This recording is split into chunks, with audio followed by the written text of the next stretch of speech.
இந்தியாவை ஆங்கிலேயர்கிட்ட இருந்து விடுவிக்க போராண்டவர் தான் நேதாஜி அவர்கள். ஆனா அவர் எப்படி இறந்து போனாருன்றது இப்ப வர ஒரு பெரிய மிஸ்டரியா தான் இருக்கு. சுபாஷ் சந்திர போஸ் இந்திய ஃப்ரீடம் ஸ்ட்ரகல்ல ரொம்ப பவர்ஃபுல்லான லீடர். 1945 ஆகஸ்ட் 18 ஜப்பான்ல இருந்து மஞ்சூரியா அப்படின்ற இடத்துக்கு போகிற பிளைட்ல நேதாஜி டிராவல் பண்றாரு. தைவான் கிட்ட போறப்போ பிளேன் கிராஷ் ஆயிடுச்சு அப்படின்னு ஆபிஷியல் நியூஸும் வருது. அண்ட் ஆக்சிடென்ட்ல நேதாஜி அவர்களுக்கு பலத்த தீக்காயத்தோட ஹாஸ்பிட்டல்ல இறந்துட்டாங்கன்னு ஜப்பான் அரசாங்கம் தெரிவிக்கிறாங்க.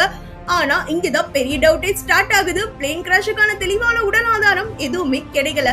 சில ரிசர்ச்சர்ஸ் என்ன சொல்லுது அப்படின்னா நேதாஜி ரஷ்யாவுக்கு போயிருக்கலாம்னும், இன்னும் சில தியரிஸ் அவர் தான் கும்னமி பாபா அப்படின்னு சொல்றாங்க.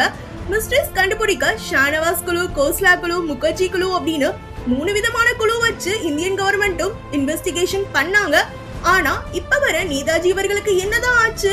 அவர் பிளேன் கிராஷ்ல தான் இறந்தாரா இல்ல கொஞ்ச நாள் சீக்கிரட்டா வாழ்ந்தாரா? இந்த கேள்விக்கு இன்னும் வர சரியான பதில் கிடைக்கவே கிடையாது. இந்தியாவோட வங்க சிங்கமான நேதாஜி இறப்பு இப்ப வர இந்தியன் ஹிஸ்டரியோட பிக்கஸ்ட் மிஸ்ட்ரி. இப்படி இன்னும் ஹிஸ்டரி ஷார்ட்ஸ்க்கு நம்ம சேனலை சப்ஸ்கிரைப் பண்ணுங்க.